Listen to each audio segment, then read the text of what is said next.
This is the current federal tax developments for the week of June the 1st, 2020. Current federal tax developments are brought to you by your State Society of CPAs and by Kaplan Financial Education. I'm Ed Zollers, and I'm here this week looking at what's happened this week in taxes. And some of what happened this week is going to be a few developments with the PPP loans, but we're actually going to have a little more general, just standard old tax developments for this week, so that ought to be nice. We did have some activity in Congress we're going to want to discuss, plus a couple of other issues that came up. But hopefully, we had a relatively quiet week compared to the previous weeks, and that means I don't need to spend an hour talking about whatever's going on in PPP this week. We can cover that relatively quickly, so I don't think we have to worry that much about how this whole thing ran with the PPP program. So that's probably the good news. So let's go ahead and let's get ourselves started.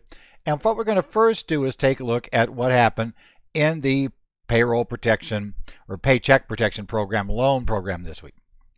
Now, a week ago, we had a report from the AICPA that we were going to get 30 different, or that the SBA was sitting on 30 additional questions for the FAQ. Now, they did get out, as we discussed last week, some additional interim final rules for the forgiveness calculation, but these questions did not appear. My guess is a key reason why the questions didn't appear probably has to do with the fact, as we'll discuss here shortly, that we have some potential developments coming in Congress and some changes. My guess is they're maybe waiting to see if those changes occur, and then if they do, that may change some of their FAQs, so they're not going to really want to go there right now. The other things that happened this week, we did have one particular minor update to an FAQ, and this particular update dealt mainly if you were concerned about the employee retention credit. And what it told us was that we could still claim the employee retention credit if we had fully repaid our PPP loan by May the 18th. This is really a continuation of what we had when we were looking at, the Ruth Chris situation, repay your loan, and if you did that, you could obtain the employee retention credit. The problem is that the SBA moved the first date, extended date to pay it to, was May 7th. They moved that to the 14th. When they moved to the 14th, the IRS and the SBA made clear that you would still be able to claim the employee retention credit if you paid it back by the 14th. Following that, the SBA moved the date to the 18th after releasing the changes we discussed last week. Well, now, of course, the SBA had moved it, but we didn't have a direct statement from the IRS stating that you could still get the employee retention credit, nor did we have one from the SBA. So what they did this week was they simply added and moved that date in their question and answer that talked about getting the employee retention credit. So yes, if you repaid the loan after May 14th, before May 18th, yes, you can still claim the employee retention credit. So if that was a bother, that was worrying you, we have an answer. Now, a really big thing that happened and what kind of put everything on hold for this week was that both the House and Senate started moving on doing bills that would change the payroll protection program loan program.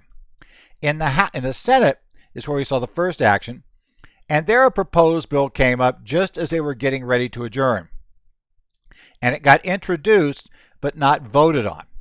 The catch was that apparently they couldn't find enough senators who are basically, they at least had one or two, however many senators, that had some objection to the bill and would not grant it unanimous consent to pass. They needed that because they were trying to jam this in at the last second before they left for their Memorial Day recess. Now, they will be back from the Memorial Day recess this coming week, so we will have the Senate back again, and they may start working on things. But in the interim, the House didn't wait for them to come back. The House of Representatives actually introduced and passed by a 417-1 margin a bill. Now, let's take a look at the differences in the two bills, because the House bill and the Senate bill are different.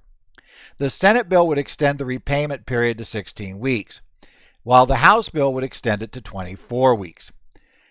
Now, in both cases, they're not increasing how much you could borrow.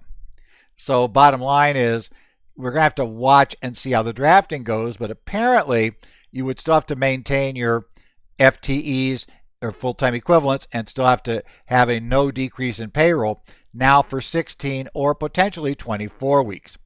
The House version also, the Senate version also would allow you, I should go with the ones in order. would have allowed you to use your funds for personal protective equipment expenses. So if you're going to be buying, let's say, you have to retrofit your office when you're going to reopen, because if you followed this week, the CDC just put out some new guidelines for what they expect for a business if you reopened. And if you were following those guidelines, you may have to make sure that everybody has a mask that they're wearing while in the office. You may have to put up various, blocks, plexiglass blocks between desks to keep airflow from going. There could be various other things that would happen. Well, the theory is that, of course, the Senate bill would allow you to use some of these funds for that purpose. The House bill, though, does not have that position in it. Rather, the House bill, as I said, would reduce the max payroll or minimum payroll to 60% from the 75%. If you remember right, the 75% payroll was never in the actual bill. The 75% payroll came from the rules that the SBA came up with when they were talking about implementing the program. Well, the House would put now a percentage into the bill. It would say 60%. This actually proved to be a bit of an issue because at least Senator Rubio is objecting, saying that it's clearly not the intent, but the way it was written, it was very possible that Treasury would decide you had to spend 60% of the loan on payroll expenses or nothing would be forgiven. So he thinks it needs to be rewritten.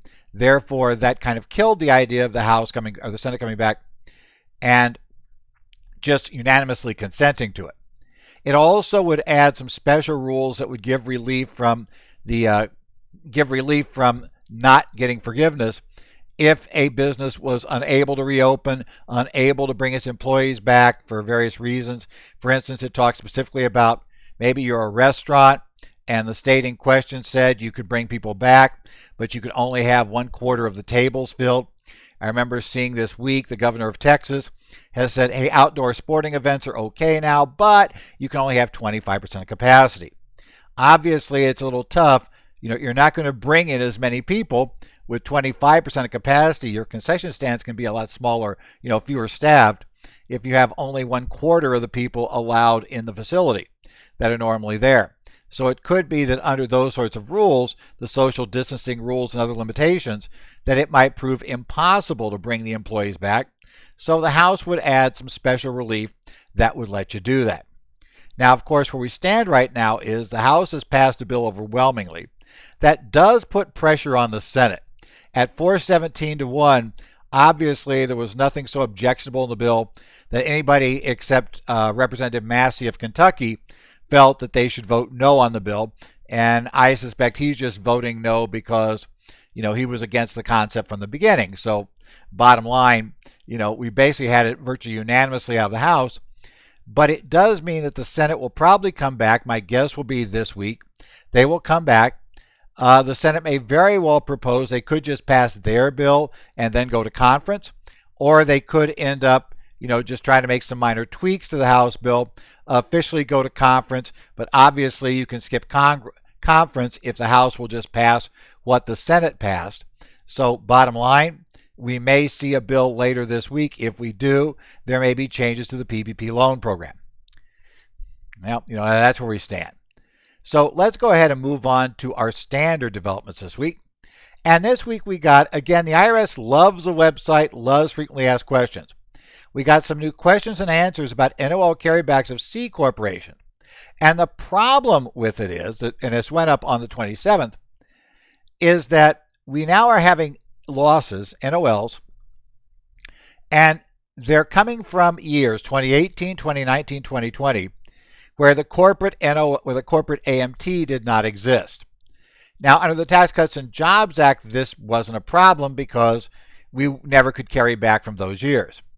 But if you remember in 2017 and earlier years with the corporate AMT, you had to worry about the alternative tax net operating loss. You had to both do a carryback of regular tax and, to calculate that. Then you also needed the alternative tax net operating loss because that would impact how much the minimum tax dropped. Well, what they've decided is they're going to try to work this up. So the question becomes, I have 3 years, there is no AMT. What is my alternative tax net operating loss? And the IRS concludes in the FAQ that ATNOL is actually 0. So the ATNOL will be nothing.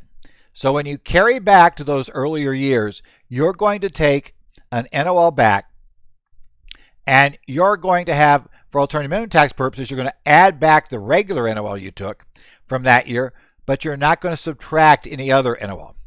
That suggests that you may very well find in many years you'll get rid of the regular tax, but you'll still have the minimum tax sitting there, and you'll create a minimum tax, which will, on paper, also create a minimum tax credit. Now, we'll get into how all that works here in just a second, but you know what? We've known about this, and we've been able to file these NOLs for a while. So the question becomes, if I've already filed 1139 or I've already filed 1120X, what do I do now? Because I may have just, assumed the alternative tax NOL was the regular tax NOL. I may not have done it this way, probably didn't. So the IRS actually says in this, and there's a reason we'll discuss in a second, why it kind of makes sense, because I suspect in many cases there'll be no difference. The IRS just essentially has told people, don't worry about it for right now. If we need you to do something, we'll contact you, but don't send anything else in. Now, why would they say that? I mean, we're creating these, we're creating this minimum tax issue. I didn't have that. I asked for all my money back from 2018, let's say from 2013, and now, there's minimum tax there, so I should have left $5,000 there. Well, the reason they're not worried about it is because, remember, on the corporate minimum tax, you always get an offsetting minimum tax credit to carry forward to future years. On the corporate minimum tax, we did not have the issue we did with the individual minimum tax, where we had, two types of differences to work from. And we worried about those that would eventually reverse, gave rise to minimum tax credit. The ones that would never reverse, like state income taxes, those don't give rise to minimum tax credit. But for corporations, C corporations specifically, because S corporations are not directly impacted by this rule, because S corporations are everything treated as if it was an individual, which means the individual minimum tax rules apply, and this isn't going to be impacted. Individuals still have alternative tax NOLs. But the C corps, they get this credit. Now, if you remember, part of what we got as part of the tax cuts or as part of the CARES Act was an acceleration of something in the Tax Cuts and Jobs Act. The Tax Cuts and Jobs Act recognized that we had these minimum tax credits, and how are we going to absorb them? Well, they basically put an accelerated over a few years period where you would get it all back even if you couldn't offset the regular tax. The CARES Act gave us a possibility of just saying give it all back to us in the first year if we make an election under Section 53E5. Well, what we're going to find out here is if you have this, you can actually, if you make that election under 53E5, you're allowed to recover your minimum tax credit on the Form 1139. Now, the IRS notes if you don't make that election, then you get it back over 2 years. And if you're getting it back over 2 years, then you would have to do a separate filing of an 1120X to take the credit, because only if you elect to accelerate are you allowed to use this particular 1139 method. That said, I suspect most affected C corps will elect to accelerate. I'm sure there may be some odd cases where you wouldn't, but I suspect most will accelerate. So in most cases, you'll be able to just do it on the 1139. Next piece of news was actually very welcome to a lot of practitioners. A lot of us have been waiting on this for a while. And that is that the IRS has announced that we actually are going to this summer, only for 2019 years, which is going to be kind of an issue, but still, we're going to be allowed to file amended returns. The amended 2019 returns can be filed electronically. Now, as you know, the CARES Act had a lot of things that retroactively changed the law. So the law was changed retroactively to put things back in, like, let's say, qualified improvement property got to be able to fully expensed. We got rid of the cap on business losses for an individual. So we have a number of these odd things that could require us to amend an individual return for 18 or 19. We got the change in business interest rules under 163J. Well, if we have to do 18, we will be able to now do that electronically, which could be very helpful because, again, the IRS, we've got to expect, is going to be backed up for a while. And as we all know, prior to this, e-filing was not an option for individual amendments. If you are amending an individual return, it had to go sit in that stack of returns in those trailers at the IRS Service Center sites. Now, the problem here, though, is we're probably still going to have to do a lot of those amended returns because remember, the promise is only this summer. And the promise is only for 2019 years. So there'll be changes to 18 based on the CARES Act because a lot of these changes affect 18 and 19. Those 18 1040Xs, even when they give the go-ahead for electronic filing, are not going to be able to be filed electronically in the initial period, and they didn't give us any idea how long it would take for them to go ahead and allow us to file the other years electronically. And frankly, all they gave us was a very vague notion of when we'll be able to file this particular set of returns, the 19 returns. All they told us for sure was that we'll be able to do it this summer. Now, let me remind you, summer runs quite a while. In fact, summer ends on September 22nd. So if they finally let us do this in the latter part of September, they would be correct under these rulings. The problem is that it would probably be later than you're going to want to wait to get these things run through. That said, we don't know how backed up they're going to be, so it becomes 6 of one, half dozen of the other. Do you file the 1040X now, get it on paper, and get it stacked somewhere in a trailer at the IRS Service Center and hope they get to it? Or do you wait until sometime this summer when we will be able to file electronically? Again, if we had a better idea, if they'd given us and said we'll be able to file electronically beginning, let's say, July 31st, that'd give us a lot better idea of whether we want to hold off and wait or want to file right away. As it is right now with the vague date, my assumption is we're looking at the latter part of summer, not the earlier part.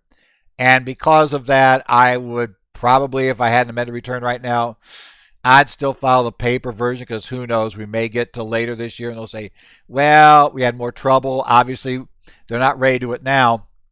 So they could very well tell us that, yeah, we're going to do that next year. And then you're just going to be even further behind the stack for getting reviewed. So good idea, wonderful when it's ready. But my own bias is if I had an amended return or I have amended returns to play with, especially since I'm probably amending 18 as well, I might as well get 18 and 19 in there on paper rather than hold 19 waiting for the electronic forms. Now, of course, I do that and it'll come out, basically June 30th, it'll all be ready to go. But okay, I wouldn't mind being surprised that way, but I'm not expecting to be surprised that way. Finally, we have Notice 2020-35. This came out on May the 28th of 2020. And the IRS, under this case, expanded the due date relief. If you remember, under Section 7508 Cap A, the IRS pushed back the time for filing a whole bunch of documents, returns, extensions, making payments. But there were still some things out there that hadn't been touched on the extension. So the IRS at this point went back and added a number of items that had been left off before. Specifically, this particular ruling is going to give us some relief for certain things related to employment taxes. Now, this is not everything with employment taxes. In fact, we're going to find out it's very limited, but we do have a couple of employment tax items that are in here. We're going to have a couple of things that affect employee benefit programs, and we'll talk about that. We have some relief for exempt organizations. And then finally, we have a special set of rules that will help entities that have to file Form 5498, 5498 ESA, and 5498 SA, right? All of those particular rules. So the idea is we're going to grant relief in general in that area. Now, this grant of relief is a little different than earlier ones. First part is it covers basically the same period when a date would have come in that would have been due. So if you take a look at that, we're going to be pushing most, but not all of these dates to July 15th, but it's still going to cover acts that needed to be performed from, that should say March 30th, not 20th, 2020, to July 15th, 2020. So we need to be looking at that. The bottom line is we're looking at events that should have occurred. So it's not going to help if one of these was, let's say, due on March 10th you're not getting relief from this. This isn't fixing everything retroactively. But if the actual date would have fallen between the 30th of March and the 15th of July, then this particular notice, you want to go double check it, and see what's going on. Remember, though, the key warning: not every date got pushed to July 15th. In fact, we're going to find one got pushed only to June 30, another gets pushed to July 31st. We have different rules, so there's a lot of them. So if they don't tell you otherwise, then July 15th is your date to do it. But in many cases, you need to double check each one of these and see what the performance date really is that they finally allowed. So let's talk about what did we get for employment taxes. We got two areas of relief here. And if you're not a certified professional employer organization, really we got only one. There is a special set of rules that allows, in some cases, for an employer to make a modification, right, to adjust payroll tax payments and be able to do that within certain time frames and not have to worry about being charged interest on the underpayment. Well, we're going to essentially suspend those rules temporarily. And if you had a date that falls between those magic dates, you're going to be able to push it out after that date to July 15th and have it be interest-free. So, good news. I think a lot of us would find that. If you are a certified professional employer organization, a CPEO, CPEO's electronic filing requirements are being pushed back.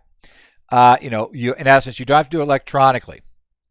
Okay, so it will say that 941s for the second, third, and fourth quarter of 2020 and 943s for calendar year 2020 in the schedules do not have to be electronically filed. The reason for this is fairly obvious. We are making major changes to 941s.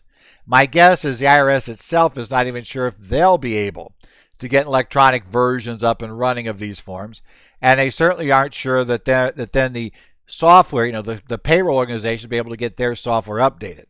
So what they're going to say is, if you have to, we will accept paper versions from the CPEO, because they were required to do it electronically. We'll take those paper versions for the rest of this year. That allows the CPEO to, have at least until next year. Now we'll see what happens next year. We may go back to the standard rules, or we may go back to the standard type form. That'd be the goal, I expect. Or if there's still problems, we may still have special rules and a more complex form. I suspect if we do, then we're going to find that the more complex form, we're going to still get this kind of extended relief after that. Now, on employee benefit plans, we have a few things that came up, and it's really kind of a potpourri of things. The first thing is there are a number of, and I see I hit too many things there, special rules for funding for defined benefit pension plans. And what they're going to extend is application for a funding waiver under Section 312, a number of rules for multi-employer plan funding issues, and a number of CSEC plan issues. All of those will be extended, so these all affect the plans. We also are going to get a waiver and an ability to delay the filing of Form 5330. Form 5330 has a number of excise taxes that apply to qualified plans and, in certain cases, exempt organizations. So you're going to be able to delay the filing of that and file it on July 15th, file it later. Actually, as I recall, we're going to be able to get a little more extension on that. So that's good news. Now, we also have one thing about qualified plans. We're constantly having to make amendments, and we always get extra time to do it. Well, we have some special problems because some of these periods for remediation were falling within the due date. So essentially, there was a pending initial remediation period for a 403B plan issue. Any of those that were involved, they will be able to extend that. The ones that they were talking about, their rules described in Revenue Procedure 2017-18 and 2019-39. The due dates in those two revenue procedures will now be pushed to June 30, not July 15, June 30. I told you some of these have different dates, right? We're also going to go back and we're going to take a look at the substitute mortality. Well, let's see. The pre-approved defined benefit plans. This is another case where we might have to have a ruling to adopt certain things and run them. These dates that fall due are going to be different again. Instead of the date being July 15th, this one goes to July 31st. So like I said, the dates are just different. So if you have the issues that are described in here for dealing with issues with pre-approved defined benefit plans, all of that, those relief, adoption of a pre-approved plan that was based on a 2012 cumulative list, and submission of a termination letter application of the second 6-year remedial amendment cycle, and actions that are otherwise required to perform with respect to disqualifying provisions during the remedial amendment period that would otherwise have ended on April 30, all of those are covered by this. So that takes into account those issues. Another thing we get here is actions to correct matters under various programs under the Employee Plans Compliance Resolution System. I always just call it CPCRS, but it has a full name, so we're going to call it that. Those various actions to fix problems in plans are the various components. Remember, there's a whole series of things under this program. There are various levels. Any of those things that need to be completed during this time frame will again be timely if done by July 31st. So that will happen. Also, and this is one I thought it was on earlier and then I wasn't. You're going to get, in essence, you can make a request to use substitute mortality tables that was originally due between March 30 and July 15th, can be made by July 15th, and all will be well. So we'll fix everything. You'll be fine. We're good on that. There are a couple of relief provisions for exempt orgs. And probably the one that's going to affect, it's not going to be a big thing probably for you, but it's going to affect some of the clients you get stuck with because something's going on and you find out, oh, they've got this little tiny tax exempt org and they've been filing the e-postcard. Well, any e-postcard filings due during that period, March 30 to July 15th, will be timely if done by July 15th. They also patched a special problem here for exempt orgs, which is under Section 7428, an organization can file within a specified period of pleading for declaratory judgment with the tax court, court of federal claims, or district court for the IRS's determination or failure to make a determination regarding an entity's qualification to be an exempt org. Well, what it was, the last, you may have remembered, wait, we didn't extend dates? Yeah, we did, but we didn't extend it for other than the tax court cases. So this is going to clean up all of those cases. So we'll be able to do all of them again through July 15th date. Finally, we're going to have some special relief here for Forms 5498 filings, right? The 5498 filings, which will include the IRA contribution information, the ESA, the Coverdell ESA contribution information, and the HSA, Archer MSA, or Medicare Advantage HSA information. The due dates for those is postponed all the way to August 31st. So we have an August 31st due date. We'll be able, as long as you file these by August 31st, you will be fine. So, hey, I told you we got delays for some things. Well, yeah, we're shorter this week, actually. It's good news. We don't have as much happening. But we do have regular old CPE starting now, and I did want to remind you that the month of June, and I know a lot of states have June 30 renewal dates, so I actually do have a number of sessions going on this month. Now, not surprisingly, they are all webcasts. I will be doing sessions for the New Jersey Society on June 3rd and 4th. That pair of sessions will deal with trusts and estates on the first day. We'll deal with, actually the second day it deals with RevRec and then computer security issues for accounting on the 4th. The 16th, we are going to be doing a monthly tax update, 4 hours. That's on there. We will update whatever has happened the last month. And obviously, a good chunk of that is going to be, if we get a new PPP bill, we'll do that. But also the forgiveness calculations and all those things came up with that time frame. So we'll take a look at whatever's happened in the past month and go over for our session. Arizona Society, I will be there the 8th, 9th, and 10th doing sessions, and we'll have it on multi-state taxations of businesses on the 8th. The 9th is preparing complex returns. That session was originally scheduled to be held in Tucson. Obviously, live sessions aren't working too well right now. We have all these issues. So basically, that will be webcast. So it'll be a webcast session. On the 10th, I'll have both Arizona Ethics and Arizona Income Tax, 2 4-hour sessions. You can take those. Oregon Society, I'll be doing a bunch of courses, in this case, much more along the accounting and auditing side, looking at the FASB and auditing updates, looking also at revenue recognition, and looking at the lease accounting.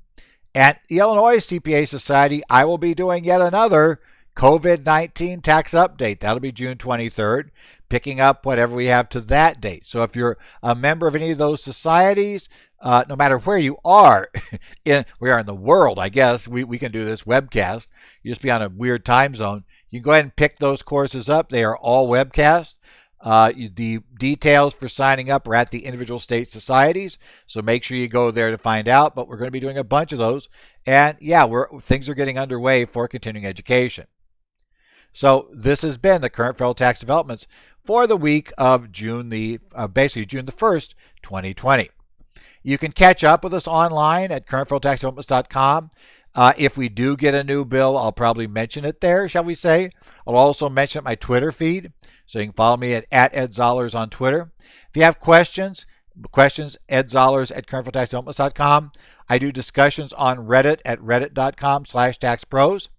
I also follow state society discussions on the Arizona, Illinois, New Jersey, Minnesota, and Washington societies. So I take a look in there, and if I see a question, I'll try to respond to what's going on there. Also take a look at Cal CPAs, which is open to anybody, regardless of where you're a CPA. You don't have to be a member of Cal CPA to be in it. So also check in there from time to time. We may get a new bill this week. We may get major revisions to the payroll protection program, and we'll have to talk about what they do and the consequences of that if they do. Right now, we still don't know if we're getting one of the two bills, if we're getting a compromise, or what we'll be getting, so it's actually way too early right now to talk much about what we're doing. But if we do have that, sure, expect to talk about that next week, and otherwise look at any other developments that take place in the next week in the area of federal taxes.